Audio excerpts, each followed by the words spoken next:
Good afternoon, guys, and you're watching Type Tech, and I'm your host, Nash. So, today in the episode I call How Fast series, where we test the latency of the earpiece and also the mic test. So, today we are going to do the latency test on the ZNT Gamebuds, and these are the specs and his competitors that we will be comparing with. It will be the RedMagic Cyberpods and the ZNT Gamepods. Alright, so because I want to see the benchmark on how good the Gamebuds is head to head against the Gamebuds. How well will the Gamebuds fare? Currently, in the ranking shown, the Cyberpods, it is ranked third in the COD mobile with 277.5 milliseconds, and ranked 4th for the COD mobile of 233.3 milliseconds. Next, the Gamepods is slightly behind the Cyberpods with 323.5 milliseconds, and 7th in the COD mobile with 264.8 milliseconds. That is the latency that the Gamebuds has to beat in order to overtake these two so-called juggernauts. And bear in mind, the Gamebuds is only $19, while the Cyberpods is $75, and the Gamepods it's slightly more expensive with $27. So, you may ask, how do I do the test? Well, the test is 4 guns in 2 different games. They are the AWM and the M24 for PUBG, and the DLQ33 and the Arctic 50 caliber for the COD mobile. And how do I calculate the latency? First, I will look at the scope, and then I will measure from the motion to the sound, and the difference shall be the latency. And the phone that I will be using for this test, it is the Xiaomi K20 Pro. And to make my life easier, I'm going to only test the game mode in SBC, because both of these guys have the best performance in that mode. So we are only going to do those tests, while the Gamebuds will do as per normal in the AAC mode and SBC mode, game mode, and the music mode. Alright, so without further ado, let's begin.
now it is the mic.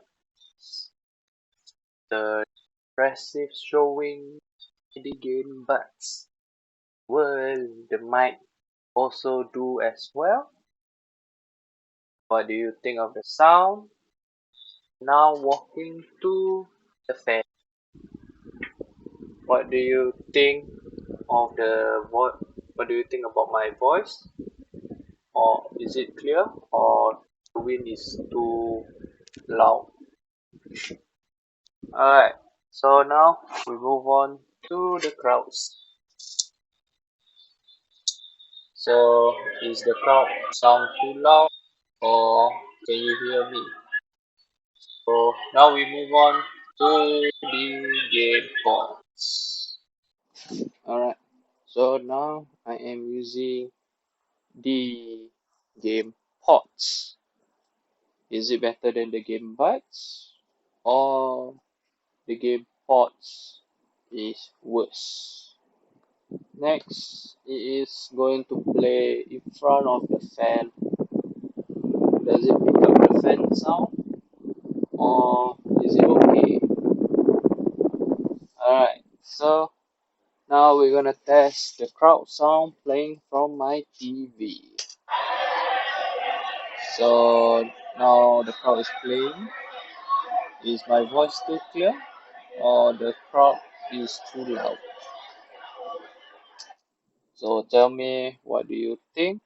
And now to the cyberpods. Alright, so now I'm using the cyberpods. After a poor showing by the cyberpods, can the mic save them? So now, as usual, I'm standing in front of the fan. Is it good or is it too loud? So now we move on to the crowd sound. Alright, so now what do you think of the sound?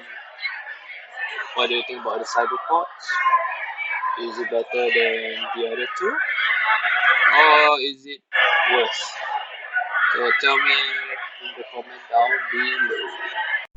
Alright, so what an intense battle by these three. And unfortunately, the RedMagic Cyberpods did not bring its A game and did not improve on its standings, while the Gamepods were up for the challenge to make the Gamebuds run for its money. If you can see the standings, there is some improvement. The Gamepod managed to smash its personal best for the PUBG from 323.5 to 254 milliseconds, and its ranking pushed up to 5th, from 5th to 4th. It was initially 3rd, but the Gamebuds, a very strong showing with 240.5, able to leapfrog the competition to 2nd place, very close to the 1st place. And also, it is also can be said the same for the COD mobile, where the Gamepods improve the number from 264.8 to 221.7, leaping frog from 7th place all the way up to the 3rd spot. And the Gamebuds, as usual, blocked the Gamepods standings, and it managed to attain 2nd place with 117.2 milliseconds. While the RedMagic is slipping down its pecking order to now at 6th place for both the PUBG and COD. In conclusion, the Gamebuds, it is really worth the money. But probably the only weak point, I must say, the mic. It's not the best, but it is up to you. If do you think the mic is a deal breaker for you. But overall, the Gamebuds has impressed me a lot by almost ticking all the checkbox that I like about it. Being compact, being cheap, and it has good latency, and also fitting wise is very comfortable, and also it is very subtle. So do you agree with my opinion? Tell me in the comment down below. And if you like this video and you want to see more of this latency tests, do hit that like button so others can see it, and also subscribe so that I can do more of these videos. And that's it from me. This is Nash, and I'll catch you all next time. See ya.